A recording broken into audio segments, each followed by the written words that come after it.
All right, good afternoon, everybody. Welcome to another round of coffee and questions. Afternoon, like I said, so it's time for cold water, something else.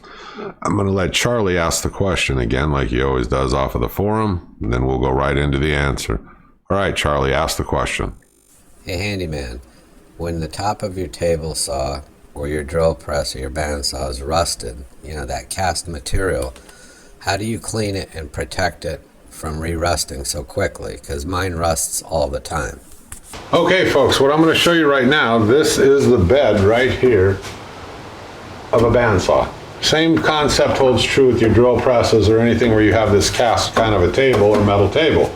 Let me show you how easy it is for me to clean. Now, I have an air tool, and I'm using some PB Blaster. You could use actually WD-40, whatever you want. And I just squirt it all over here to begin with, okay? This has been sitting for a while, but I do this occasionally to keep it clean. I let it sit there for a few minutes. Then I have this Cobalt 90-degree air grinder. I'm gonna show it to you here, right here. Has a 3M pad, coarse. Watch this, this is cool.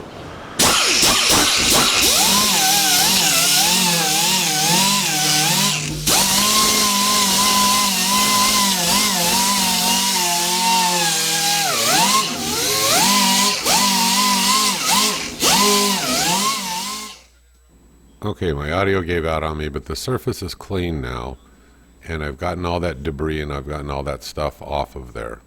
So the question is, you use these paper towels and I scrub it, okay, and I get it really clean from using PB Blaster after I've used that coarse little disc on that 90-degree Cobalt. And I've done the whole surface, and then it's time to come back and it's time to go across it again. Here's the paper towel. You can see me scrubbing away on it. I'm doing a voiceover right here because the audio had cut out on me, but I'll explain it. And I'm taking it off, all of that black grime slurry that 3M wheel caused. And this is just the way that I maintain the beds on all of my equipment and tools. And you can see, look at this. Okay, that's just from the first swiping. So I can always put a little bit more PB Blaster on if I have to.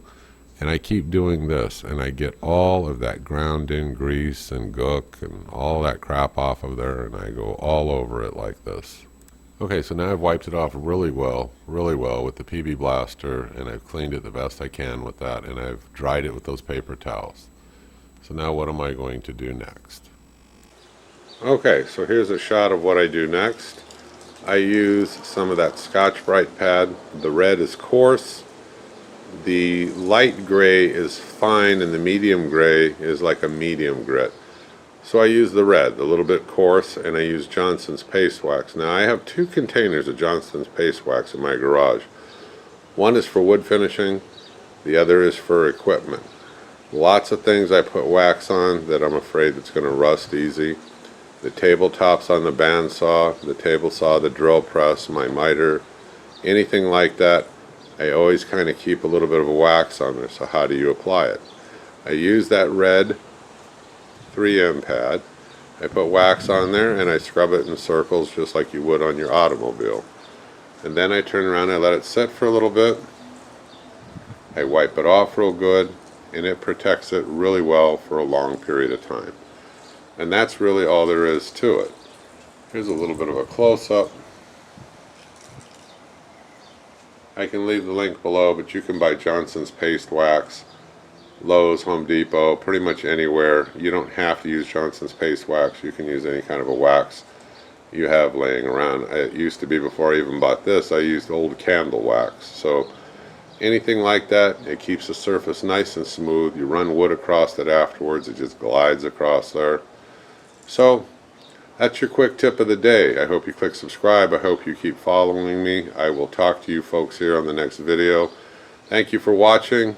Thanks a lot. Bye-bye.